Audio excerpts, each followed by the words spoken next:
मस्ती zone TV cartoon कहानी। इलाहाबाद की मधु की शादी होती है रामगढ़ के आनंद से।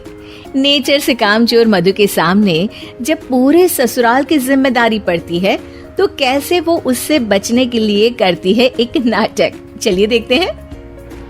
अरे मधु रानी, जरा चाय ला और बेसन घोल ले, बादल बन गए हैं, पकौड़ी बना लेते हैं। ओह, अभी अभी तो दिन का खाना खाया है, अब पकोड़े तल दूं? अरे इतना खाएंगी तो फट जाएंगी, चला तो जाता नहीं इनसे। तभी आनंद आ जाता है। अरे मन कर रहा है पकोड़े खाने का। मधु देखो ना, बादल बन गए हैं, ऐसे में पकोड़े मिल जाए तो मजा आ जाए।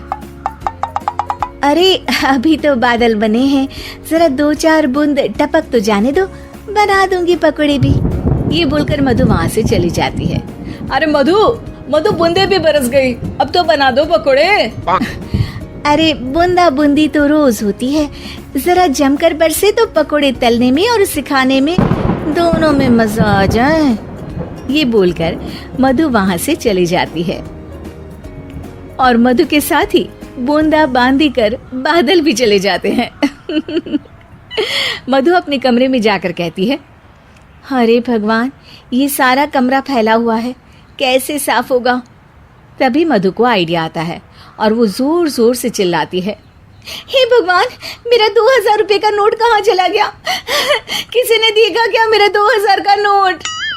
तभी वहां मधु की ननद और नौकरानी आ जाती है। अरे भाभी, मैं देख देती हूँ। कैसे देखोगी दीदी, सारा कमरा तो गंदा पड़ा है।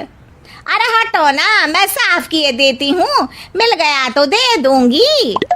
अब ननद और नौकरानी 2000 नोट के चक्कर में पूरा कमरा साफ कर देती है और नोट नोट खोया हो तब तो मिले। खैर, ये तो छोटे मोटे ट्रिक्स थे जो मधु काम से बचने के लिए करती, लेकिन अब आना था मधु का मास्टर स्ट्रोक, जिस पे वो अब सिर्फ बैठकर खाने के चक्कर में थी, और वो भी सास को ऑर्डर दे देकर। कैसे? चलिए देखते हैं। एक फ्रेम में एक फोटो है जिसमें सास की सास यानी कि मधु की दादी सास, मोटी बिंदी, काला मोटा चश्मा, कॉटन की साड़ी और चेहरे पर रौब। वहां उसी फोटो के नीचे खाट पर बैठी मधु, और मधु का गेटअप बिल्कुल वैसा ही था। मधु दादी सास की भूमिका में कहती है, अरे चंदावती, चंदा रानी, जरा चाय दे मलाई मारकर। मधु की सास यानी कि चंदावती कहती है, अरे इस नाम से तो सिर्फ मुझे मेरी सास बुलाया करती थी, ये कौन है देखूं तो जरा। अब सास मधु को अपने सामने अपनी सास की भूमिका में देखकर जोर जोर से हंसती है। मधु रानी, कोई तमाशा चल रहा है या ड्रामा? जाकर चाय लेकर आ। मधु जो कि ये दिखा रही थी कि वो सास की सास है या फिर उसकी आत्मा उसमें आ गई है, वो क्या करती है? चाय और मैं, वो भी तेरे लिए चंदावती। यही सिखाया है तेरी माँ ने। यार, एक तो डायलॉग बदल बहू, तू सास बनकर जो माँ पर सीधे चली आती हो, ये ओल्ड फैशन हो गया है, जरा अपडेट हो जा। और वैसे तू कुछ भी बन, उसके पहले चाय लेकर आ। अभी सास कुछ बोलती कि वहां मधुर के ससुर आ जाते हैं। वो मधु को देखते ही पागल सा हो जाते हैं। माँ, मेरी माँ तू वापस आ गई। अरे धत तेरी की, अभी एक का नाटक खत्म नहीं हुआ कि दूसरा आ गया। अरे हद है तेरी, जबान तो चलती ही जा रही है, सामने मेरी माँ बैठी है। अरे इनका चेहरा देखने को तरस गया था मैं। मेरी माँ वापस आ गई, ये देख मेरी माँ आ गई। ये नहीं कि देसी घी के लड्डू बनाए, बस जबान चला रही हो। अरे जाने दे धनकलाल, इसे तो शुरू से ही बोलने की तमीज नहीं है। मेरी तो आदत हो गई है दब दब कर रहने की। नहीं माँ, ऐसे कैसे, ये सब करेगी। अच्छा, मैं दुकान जा रहा हूँ, शाम को तेरी पसंदीदा गर्मा गर्म जलेबी और समोसे लेकर आऊंगा माँ। ससुर वहां से चले जाते हैं।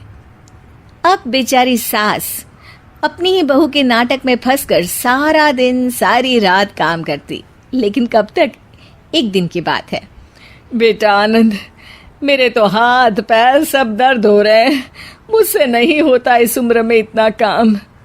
हाँ माँ, तू ठीक कह रही है। वैसे भी माँ, दादी को तो मरे अभी सिर्फ 5 साल हुए हैं, फिर मधु कैसे दादी हो सकती है?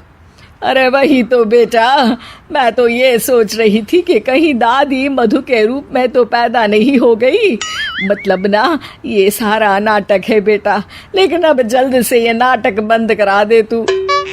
ठीक है माँ, लेकिन अब मधु को मधु की जुबान में ही सिखाना होगा। दोनों माँ बेटा कुछ बात करते हैं और अगले दिन सास मधु का बड़ा सा सोने का हार गले में डालकर घूम रही होती है। मधु जैसे ही अपना हार सास के गले में देखती है, परेशान हो जाती है। अरे अरे, ये क्या? ये हार तो तू अपनी बहू को दे चुकी थी। नहीं नहीं माँ जी, बिल्कुल नहीं। आप ही ने तो कहा था कि जब तक आप जिंदा है ये मैं ही रखूं। अब आप तो जिंदा ही हैं, तो ये हार मैं उसे कैसे दे सकती हूँ? अरे लेकिन तभी वहाँ आनंद आ जाता है। दादी, मैं आपके लिए भैंस लेकर आया हूँ, बाहर खड़ी है। जरा अच्छे से नहलाकर उसके गोबर से आंगन लीप देना और गोबर के कंडे बनाकर सुखाने डाल देना। और हाँ, जरा ताज़ा ताज़ा दूध भी निकाल देना दादी। और फिर माँ बेटे हंसने लगते हैं। मधु सोच में पड़ जाती है। भैंस? नहीं नहीं, इतनी बड़ी भैंस की मैं सेवा करूं? ना बाबा बना, मैं तो बहू बनकर घर वालों की ही सेवा कर लूं, उतना ही बहुत है। माँ जी, नहीं नहीं। अरे अरे, क्या हुआ बहू, तुम वापस आ गई क्या? तुम्हें सब कुछ याद आ गया? हाँ हाँ, सब याद आ गया, पूरा पूरा याद आ गया। अब सास चैन से खाट पर बैठती है और जोर से कहती है, सब याद आ गया ना? तो चल जा, चाय लेकर आ, और वो भी मलाई मार कर।